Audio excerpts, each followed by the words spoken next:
My name is Daniel Wright and I'm 25 years old. What I'm about to tell you isn't a fairy tale about family reconciliation or the power of forgiveness. This is about the moment my mother sat in an auditorium with 3,000 people and watched me honor the man who raised me while her hands shook with the realization of everything she'd destroyed. This is about the day my parents learned that blind favoritism has permanent consequences. Before I tell you about that graduation ceremony, when Uncle Robert stood during my speech and my mother's composure shattered in front of everyone, I need to take you back to where it all started. Back to the driveway on Oakmont Street, where my twin brother stood next to our father's destroyed BMW and pointed at me with tears in his eyes, delivering the lie that would split our family forever. Being a twin sounds romantic until you live it. Especially when you're the one who lives in the shadow. My twin brother Ethan and I were born 11 minutes apart. Him first, me second. Those 11 minutes might as well have been 11 years for how differently our parents treated us. From the moment we could walk and talk, Ethan was the golden child. The charming one. The athletic one. The one who could do no wrong. I was the quiet one. The bookish one. The one who preferred science projects to soccer games. Not bad, just different. And in my parents' eyes, different meant lesser. Why can't you be more like your brother? My mother Jennifer asked me constantly. Ethan makes friends so easily. Ethan is so confident. Why do you have to be so awkward? My father Thomas was worse. He coached Ethan's baseball team, attended every game, bragged about every achievement. When I won the regional science fair 2 years in a row, Dad's response was, "That's nice. Did you see Ethan hit 2 home runs yesterday?" The pattern was consistent. Ethan's successes were celebrated, mine were acknowledged. Ethan's failures were excused, mine were scrutinized. When Ethan got detention for fighting, it was boys being boys. When I got a B+ in gym class, it was disappointing and not living up to my potential. By the time we were 13, the dynamic was firmly established. Ethan was the favorite and everyone knew it. Even Ethan knew it and he exploited it ruthlessly. He'd break something and blame me. He'd steal money from Mom's purse and say I did it. He'd start fights at school and claim I provoked them. And every single time our parents believed him. Because Ethan was trustworthy and I was just Daniel. Your brother wouldn't lie, Mom would say, not even bothering to hear my side. Stop trying to get your brother in trouble, Dad would add, sometimes not even looking up from his newspaper. I learned to accept it. This was my role in the family.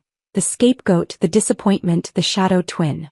I focused on school, on my small circle of friends who actually saw me, on the uncle who lived 4 hours away and treated both of us equally during his rare visits. Uncle Robert was Dad's younger brother, but they couldn't have been more different.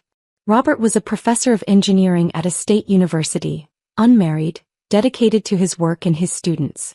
He visited maybe 3 or 4 times a year, but those visits were lifelines. He'd ask me about my science projects, actually listen to my answers and tell me I was brilliant. Don't let anyone tell you that brains are less valuable than brawn, he told me once when I was 11, after Dad had dismissed another of my academic achievements to praise Ethan's latest sports trophy. The world runs on people who think, not people who throw balls. Remember that. I did remember. Uncle Robert's words were sometimes the only thing that made me feel like I mattered. Then came the day that changed everything.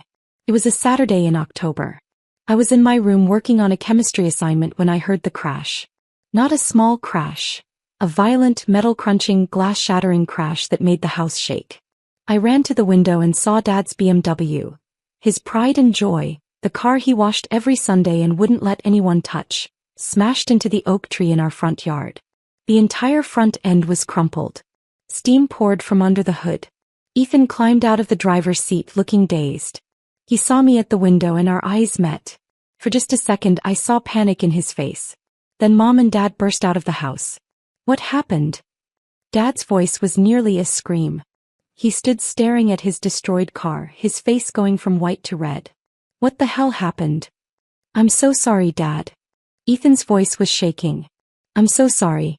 I tried to stop him, I really did. Stop who? Mom demanded, looking around like she expected to see someone running away.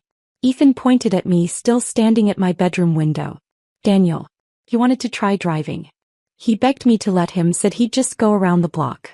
I told him no, but he grabbed the keys when I wasn't looking and I tried to stop him, Dad. I ran outside and tried to get him to stop, but he was going too fast and he hit the tree and... If you're genuinely enjoying this story, please hit that like button. But only if this story resonates with you. That's not true. I yelled from the window, already running for the stairs. I was in my room. I've been doing homework for 2 hours. But by the time I got outside, the narrative was set. Don't lie to me. Dad was in my face immediately, angrier than I'd ever seen him. You totaled my car. Do you have any idea what you've done? I didn't. I was in my room. Ask Ethan, he knows I wasn't. Ethan already told us what happened. Mom cut me off, her voice cold. He tried to stop you. He tried to be responsible. And you not only stole the car, you're lying about it now. I'm not lying. Ethan is lying. I turned to my brother, who stood there with tears streaming down his face, looking every bit the traumatized victim. Tell them the truth. You know I didn't do this. I saw you, Daniel, Ethan said quietly, his voice breaking perfectly. I saw you get in the car. I tried to stop you. Why are you doing this? Why are you trying to blame me? Because you did it. I was yelling now, desperate. You crashed the car and you're blaming me like you always do. That's enough. Dad's voice was final, absolute. Get inside. Now. The next hour was a nightmare. Dad called the insurance company and reported that his 13-year-old son had taken the car without permission. Mom stood in the kitchen crying about how she'd failed as a mother. How could I be so reckless? What was wrong with me? Ethan sat on the couch, occasionally sniffling, playing the role of the concerned brother perfectly. I don't understand, I kept saying over and over. Why won't you believe me? I didn't do this. I would never do this. The evidence is clear, Dad said coldly. Ethan saw you. You were the one driving. You crashed my car. And now you're lying about it, which is somehow worse than the crash itself. Check my room. My homework is still open on my desk. Check the timestamps on my computer. I was doing research online when it happened. Anyone can fake that, Mom said dismissively. Leave a page open, run downstairs. We're not stupid, Daniel. But I didn't. Enough. Dad's shout made me flinch. Here's what's going to happen. You're grounded for 6 months. No phone, no computer, no friends, nothing. You'll go to school and come straight home. You're going to get a job and pay me back every penny of the insurance deductible, $2,500. And if you ever touch my property again without permission, I will make you regret it. Do you understand? This isn't fair, I whispered. Life isn't fair. You made a choice and now you face the consequences. Go to your room. I looked at Ethan one last time. He met my eyes and I saw it, just for a flash, the satisfaction. The smugness. He'd done this deliberately and he was getting away with it. I went to my room and called the only person I thought might believe me. Daniel. Uncle Robert answered on the second ring. Hey buddy. What's going on? I told him everything. The crash, Ethan's lie, our parents' immediate belief, the punishment. I tried not to cry but failed. Uncle Robert listened without interrupting. When I finished, there was a long silence. Daniel, I need you to tell me the absolute truth. Did you crash that car? No, Uncle Robert. I swear. I was in my room doing homework. I never touched the car. Another pause. I believe you. Those 3 words made me start sobbing. You do. I've known you your whole life. You're not a liar and you're not reckless. Ethan, on the other hand. He sighed. This isn't the first time something like this has happened, is it? No. But they always believe him. Always. I know. And I've tried to talk to your father about it, but he doesn't listen. Tom sees Ethan as the son he always wanted and you as, I don't know. It's wrong and it's not fair to you. What do I do? Can you get through tonight? Stay safe, stay in your room. Yeah. Hey. I'm going to call your father and try to talk some sense into him. If that doesn't work, we'll figure something out. Hang in there, kiddo. He hung up. I sat in my dark room and waited. 30 minutes later, I heard Dad's voice booming from downstairs. I don't care what you think, Robert. This is my house, my son, my decision. Stay out of it. The conversation escalated. I heard Uncle Robert's voice through the phone, calmer but insistent. Then Dad's final words. If you keep defending him, you're not welcome in this house anymore. The call ended. The house went silent. An hour later, my door opened. Dad stood there, his face still red with anger. Pack a bag. You're leaving. What? Your uncle seems to think you're innocent. He wants to take you in. Fine. I'm done dealing with your lies and your attitude. You have 30 minutes to pack whatever you can fit in one bag. Then you're out of this house. You're kicking me out? My voice was small, disbelieving. I'm 13. You're old enough to steal cars and lie about it. You're old enough to live with the consequences. But now. He slammed the door. I sat frozen for several minutes trying to process what was happening. My parents were kicking me out. At 13. Over something I didn't do. I packed mechanically. Clothes, toiletries, a few books, my laptop chargers. I left behind trophies, photos, everything that said this had been my home. Because apparently it wasn't anymore. When I came downstairs with my bag, Mom was in the kitchen crying. Ethan was on the couch, not looking at me. Mom. I tried one last time. Please. Please believe me. I didn't do this. She wouldn't look at me. Robert is on his way. He'll be here in 4 hours. Wait on the porch. You're really doing this? Get out, Daniel. Dad's voice was flat, emotionless. We believe your brother. We don't believe you. There's nothing more to discuss. I walked out onto the porch with my single bag and sat on the steps. It was getting dark. Cold October wind cut through my hoodie. Behind me, through the window, I could see my family. Dad sitting in his chair, Mom bringing him coffee, Ethan turning on the TV. They looked normal. Complete. Like nothing had happened. Like I'd never existed. I sat on those steps for 4 hours watching cars pass, wondering how my life had fallen apart so completely in a single day. Finally, headlights turned into our driveway. Uncle Robert's truck pulled up and he got out, his face tight with controlled anger. Daniel. He walked up and pulled me into a hug. I'm so sorry. I'm so sorry. You drove 4 hours, I said into his shoulder. Of course I did. You're my nephew. You called for help. Let's get you out of here. He grabbed my bag, guided me to the truck, and we drove away. I looked back once and saw Dad standing in the doorway, arms crossed, watching us leave. He didn't wave. Neither did I. Uncle Robert lived in a small college town 4 hours away. His house was modest, a 2-bedroom craftsman near campus, but it felt warmer than my parents' house ever had. You'll take the guest room, he said when we arrived near midnight. Tomorrow we'll figure out school, getting your records transferred, all that administrative stuff. Tonight you just sleep. Uncle Robert? I stopped him as he was heading to his own room. Thank you. For believing me. For coming to get me. He looked at me with an expression I couldn't quite read. Sadness mixed with determination. Daniel, I want you to understand something. What your parents did tonight. That's on them. Not you. You didn't deserve this. You didn't cause this. They failed you, and I'm not going to let you suffer for their failure. You're staying with me as long as you need to, and we're going to make sure you have every opportunity to thrive. Understood. I nodded, not trusting my voice. Good. Now get some sleep. Tomorrow we start building your future. The legal process took 6 months. My parents agreed to an informal custody arrangement. I would live with Uncle Robert. They would maintain parental rights but have no financial responsibility.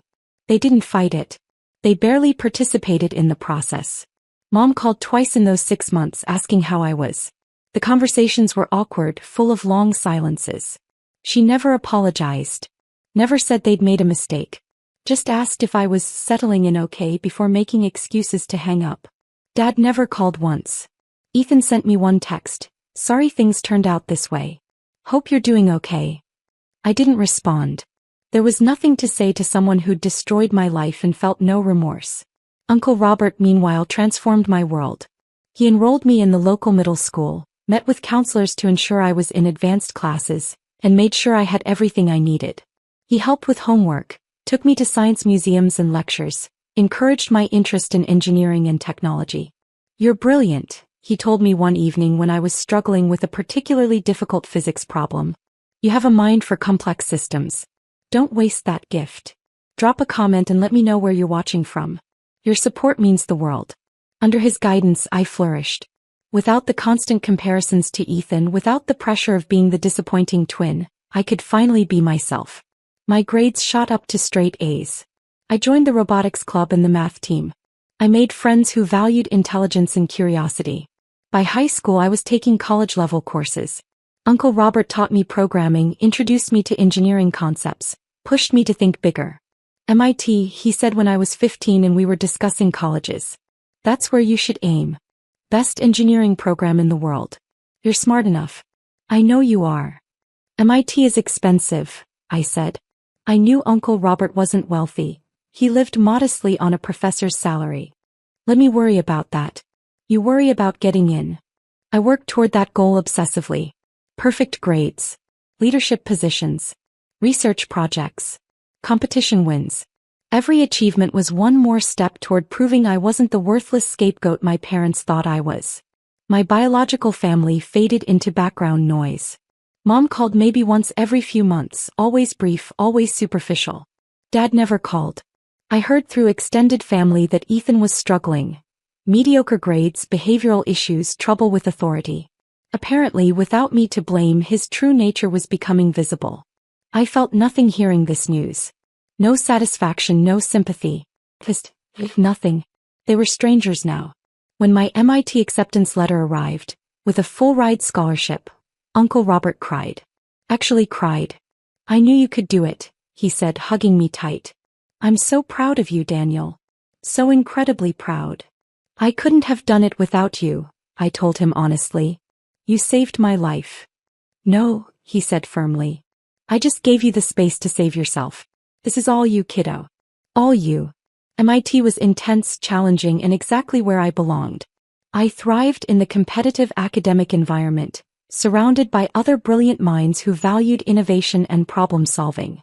I majored in computer science and electrical engineering, maintained a 3.9 GPA, and was recruited into a prestigious research lab my sophomore year. Uncle Robert visited whenever he could, always proud, always supportive. He called every Sunday without fail. When I struggled with imposter syndrome, feeling like I didn't belong among all these geniuses, he talked me through it. You earned your place there, he reminded me. You're not a charity case. You're one of the best students in the world. Act like it. During my junior year, I published my first academic paper on machine learning applications in robotics. It was accepted at a major conference. Uncle Robert flew out for my presentation. Your parents would be proud if they had any sense, he told me after my talk. I don't care what they think, I said. And I meant it. By the time I graduated with my bachelor's degree, I'd been accepted into MIT's PhD program with full funding. I was going to stay, continue my research, and become Dr. Daniel Wright. Uncle Robert was at that graduation too, cheering louder than anyone when my name was called. My biological parents weren't there. I hadn't invited them and they hadn't asked. The PhD program was grueling. 5 years of intensive research, teaching, publishing, and defending my work. I focused on artificial intelligence and robotics, specifically developing machine learning algorithms for autonomous systems. My research was cutting edge, and by my 4th year, I'd published 7 papers and won 2 major awards. Uncle Robert continued to be my rock. When I wanted to quit during a particularly brutal research setback, he drove 4 hours to take me to dinner and remind me why I'd started. When I successfully defended my dissertation proposal, he was the first person I called. You're going to change the world, Daniel, he said. I've always known it. As my dissertation defense approached, I began planning the final step, my PhD graduation. It would be a major event. MIT's commencement is attended by thousands, with distinguished speakers and significant media coverage. As the recipient of 2 major research awards, I'd been selected to give a student address during the doctoral hooding ceremony. I would speak in front of 3,000 people, including faculty, fellow graduates, and families. I sent Uncle Robert his invitation immediately. You're sitting front row. Non-negotiable. This degree belongs to both of us. Then I received an email from an address I hadn't seen in 12 years. Jennifer.wright.524@gmail.com. Daniel, this is your mother. We heard through your aunt that you're graduating with a PhD from MIT. We're so proud of you and would love to attend the ceremony if you can send us information. We miss you and hope to reconnect. Mom. I stared at that email for a long time. Proud? Miss me? They'd kicked me out at 13 and barely spoken to me since. Now that I had an MIT PhD, suddenly they wanted to reconnect? I showed Uncle Robert. What should I do? He was quiet for a moment. What do you want to do? Part of me wants to ignore them. Part of me wants them there so they can see exactly what they threw away. Then let them come. But Daniel, don't let their presence steal your joy. This is your day. Your achievement. You've earned this and you deserve to celebrate it fully. I replied to the email. 2 tickets will be at will call under your names. The ceremony is at 2 p.m. on May 15th. See you there. Mom responded immediately with thanks and how much they were looking forward to it. No apology. No acknowledgement of the 12 years of absence. Just excitement about attending. I didn't respond again. The morning of my PhD commencement, I woke up in Uncle Robert's hotel room. He'd flown in 2 days early to spend time with me before the ceremony. We had breakfast together and he helped me prepare my speech. Are you nervous? He asked. Terrified, I admitted. Public speaking in front of 3,000 people isn't exactly my strength. Just speak from the heart. Tell the truth. That's all you need to do. The ceremony was held in Killian Court, MIT Central Outdoor Space, with seating for 3,000 attendees. Doctoral candidates wore black robes with colored hoods representing their fields. Mine was orange for engineering. The stage was set up with a podium, the MIT president's chair, and seating for distinguished guests. I arrived early for the processional lineup. Uncle Robert texted me a photo of himself in his seat, front row center, wearing a suit and holding a small sign that read, "That's my son." I teared up seeing it. As we were organizing by department, I caught a glimpse of my biological parents arriving. Dad looked older, grayer, less imposing than I remembered. Mom had aged too, more lines around her eyes, her expression uncertain. They were scanning the crowd, probably looking for me. They'd been assigned seats in Section C, row 7, decent seats, but nowhere near Uncle Robert's front row position. I'd made sure of that. The ceremony began with traditional pomp. The processional march, the national anthem, welcome remarks from the president. Then came the doctoral hooding ceremony. Each PhD candidate was called individually to receive their hood from their dissertation advisor. When my name was called, Daniel Wright, Doctor of Philosophy in Electrical Engineering and Computer Science. Uncle Robert's cheer was audible over the applause. I saw him standing, clapping so hard his hands had to hurt, that ridiculous sign held high. I caught a glimpse of my biological parents too. They were clapping politely, looking around like they were trying to figure out who the enthusiastic man in the front row was. After all candidates were hooded, it was time for speeches. The MIT president spoke, then a distinguished alumnus, then the moment I'd been dreading and anticipating in equal measure. And now, to represent our doctoral graduates, we have Dr. Daniel Wright, who completed groundbreaking research in artificial intelligence and autonomous systems. Dr. Wright. The applause was substantial as I walked to the podium. 3,000 people looked at me, including the 2 who'd abandoned me and the one who'd saved me. I adjusted the microphone and began. President Reif, distinguished guests, faculty, families, and most importantly my fellow graduates, thank you for this honor. 12 years ago I was a 13-year-old kid standing on a porch with a single bag of belongings, watching my family drive away from me. I'd been kicked out of my house, accused of something I didn't do, labeled as a liar by the people who were supposed to believe me unconditionally. The audience was silent, attentive. I could see my biological parents sitting very still, starting to realize where this was going. My twin brother had blamed me for crashing our father's car. It was a lie. I was in my room doing homework when it happened, but my parents believed him immediately. They didn't investigate. They didn't question. They didn't consider that maybe, just maybe, the son they favored had made a mistake and was covering it up. They chose sides and I lost. I paused, looking directly at Uncle Robert, who was watching me with tears already streaming down his face. But I wasn't alone on that porch for long. Because my uncle, Professor Robert Wright, drove 4 hours in the middle of the night to get me. He didn't hesitate. He didn't question my story. He just said, "I believe you," and took me home. And for the next 12 years he gave me something my biological parents never did: unconditional support. Uncle Robert covered his face with his hands, shoulders shaking. Uncle Robert, I had to pause to control my own voice, became more than my guardian. He became my father in every way that matters. He encouraged my curiosity, challenged my thinking, and believed in me when I didn't believe in myself. When I said I wanted to go to MIT, he said, "Then that's where you'll go." When I struggled with imposter syndrome, he reminded me I'd earned my place. When I wanted to quit during difficult research phases, he drove 4 hours to buy me dinner and talk me through it. The audience was completely silent now. Some people were openly crying. Every achievement I celebrate today, every paper published, every award won, every problem solved, exists because one man saw a scared 13-year-old on a porch and said, "You're coming home with me." Because one man chose love over convenience, responsibility over easy dismissal, and dedication over biology. I looked at Uncle Robert directly. "Would you please stand?" He stood, wiping his eyes, looking overwhelmed. "This is Professor Robert Wright, my uncle by blood but my father by choice.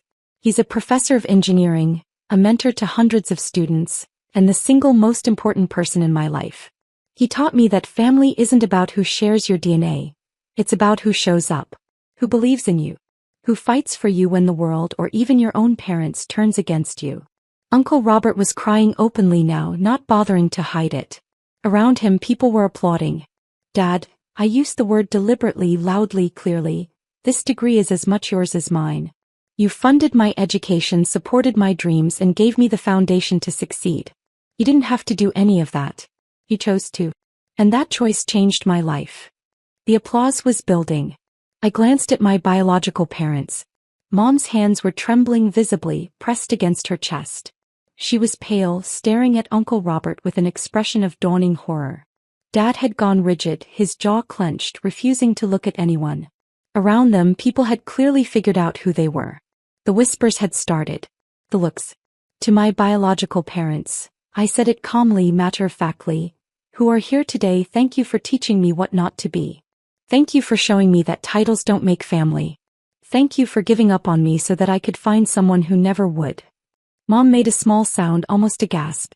Her hands were shaking so badly now that people near her were noticing, glancing at her, putting together the story. And to every person listening who's been abandoned, scapegoated, or told they're not worth believing, you are. Your worth isn't determined by people too blind to see it. Find your Professor Right. Find the person who will drive 4 hours in the middle of the night because you need them. And then build the life you deserve, because that's the best response to the people who underestimated you. I finished my speech with the traditional remarks about our responsibilities as PhDs, about advancing knowledge and serving society. But everyone knew the real message had already been delivered. When I returned to my seat, the applause was thunderous. Colleagues hugged me. Faculty members nodded with approval. And Uncle Robert, Dad, sat in the front row with his head in his hands, overcome with emotion. The ceremony continued, but I barely registered it. All I could think about was the look on my biological mother's face when I called Uncle Robert, Dad. The way her hands trembled like she'd been physically struck.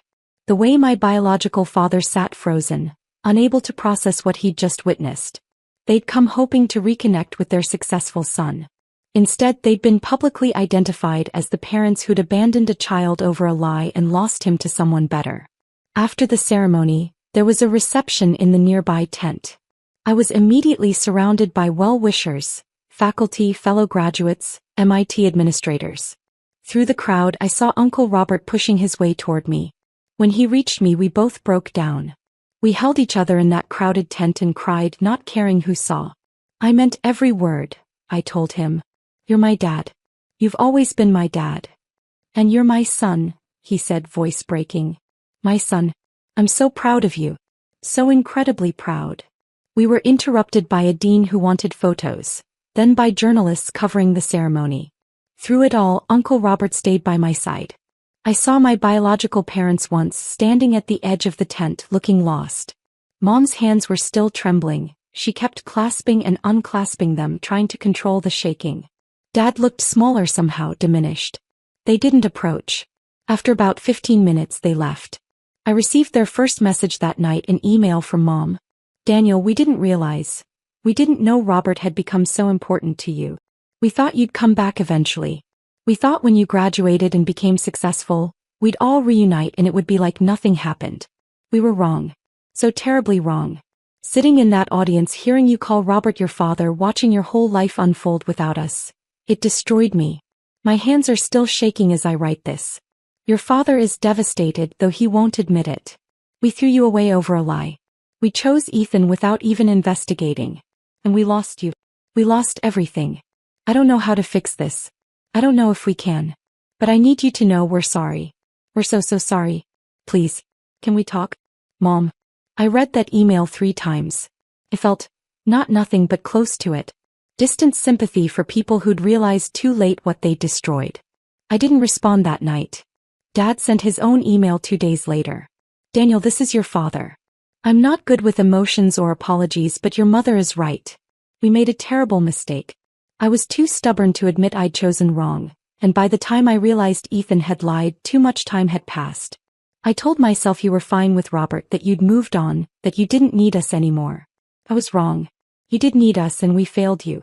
Watching you honor Robert as your father in front of thousands of people. I've never felt anything like that. Shame. Regret.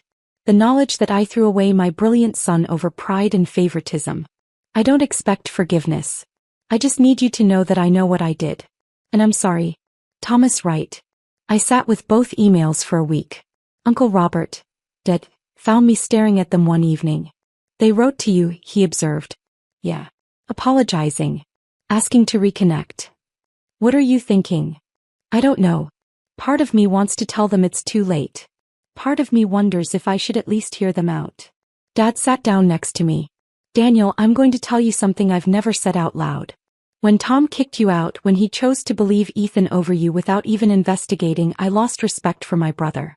I couldn't understand how a parent could be so blind, so stubbornly committed to favoritism that he'd destroy his own son.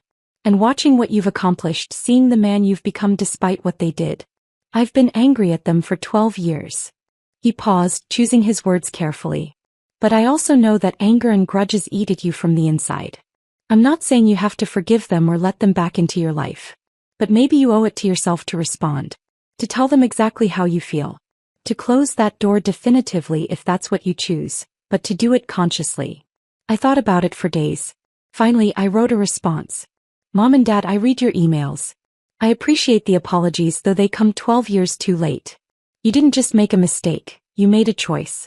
You chose to believe Ethan over me without investigation. You chose to punish me without proof. You chose to kick me out rather than admit you might have been wrong. And then you chose to maintain minimal contact for 12 years, only reaching out now that I've achieved something impressive enough to warrant your attention. Robert didn't choose me because I was impressive. He chose me because I needed him. He saw a scared kid on a porch and said, "You're coming home." He supported me through mediocre years and brilliant years with equal dedication. He earned the title of father through consistency, love, and sacrifice. You taught me that blood doesn't make family. Robert taught me what does. I'm grateful for both lessons, but only one of you deserves my gratitude beyond the educational value. I don't hate you. I don't wish you harm. But I also don't need you in my life. I have a father. I have a family. And they've been here all along while you were somewhere else. I hope you find peace with your choices. I found peace with mine. Daniel. I sent it and felt lighter. Like I'd closed a door I hadn't realized was still ajar. They responded with more apologies, more pleas to reconsider, more promises that they'd changed. I didn't respond again. Eventually the emails stopped. I'm 30 now. I'm an assistant professor at a prestigious university, teaching and continuing my research in AI and robotics. My work has been cited thousands of times. I'm building the career I always dreamed of. Dad, Uncle Robert, is 58, still teaching, still inspiring students, still being the best father I could ask for. We talk almost daily. He visits often. When people ask about my family, I talk about him without hesitation. I heard through extended family that Ethan is struggling. He dropped out of college after 2 years, has bounced between jobs, and apparently has substance abuse issues. My biological parents are dealing with the consequences of raising a child who learned that lying and blame shifting would always save him. Until it didn't. I feel distant sympathy for them, but nothing more. They made their choices. I made mine. Sometimes people ask if I regret the speech at graduation. If I think I was too harsh, making such a public statement about my family situation. I don't regret it. That speech wasn't revenge, it was truth. It was honoring the man who deserved honor and making sure the world knew that family is defined by action, not biology. My biological mother's hands trembled when I called Uncle Robert my real father because she finally understood what she'd thrown away. Not just a son, but a brilliant, successful, loving son who would have honored her the way I honored Dad. if she'd earned it. She didn't earn it. Dad did. If you're reading this and you've been scapegoated, blamed for things you didn't do, or treated as lesser than a favored sibling, please hear me. Their blindness doesn't define your worth. Their inability to see your value doesn't diminish it. Find your Professor Right. Find the person who will believe you, support you, and fight for you. Build your life with their help. And then thrive so completely that the people who underestimated you are forced to watch from the sidelines. I'm living proof it's possible. And to Dad, Professor Robert Wright, thank you. For that 4-hour drive in the middle of the night. For every Sunday phone call. For every word of encouragement. For showing me what a real father looks like. You didn't just save me from a bad situation. You saved me from becoming someone bitter and broken. Everything I am, I owe to you. I love you, Dad. Always.